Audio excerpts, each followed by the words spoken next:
Welcome back to Guam News Watch. The hunt is on for a new ethics lawyer. That's because Friday's Legislative Ethics Committee hearing on the complaint against Lieutenant Governor-elect and former Senator and outgoing Senator, that is Ray Tenorio, resulted in attorney Anthony Camacho being dismissed from the working on that matter. Now today, the office of Senator Judy Gutherts received calls from interested attorneys wanting to replace Camacho. The office also made calls to members of the Judiciary and the Guam Bar Association for referrals. The senator's office was even cold calling attorneys registered with the bar.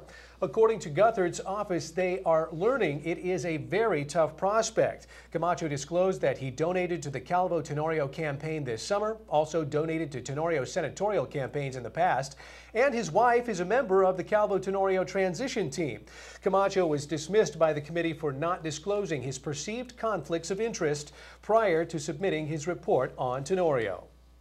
Meanwhile, Senator Judy Gutherts wants answers from the military over Paget once again. This time it's about grenades at the sacred site. Reporter Michael Rodulph has more.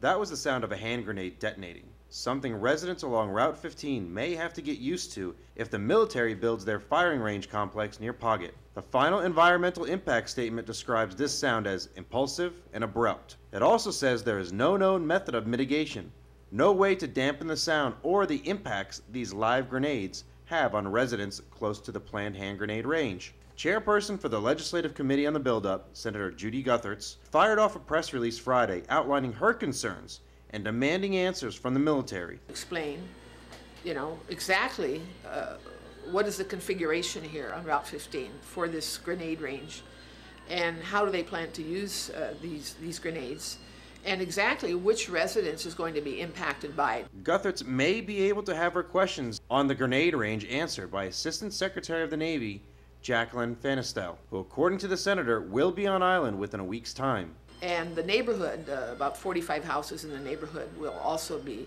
impacted. So I want to know exactly where those homes are and where that particular house is. I want them to bring me there to show me where it is.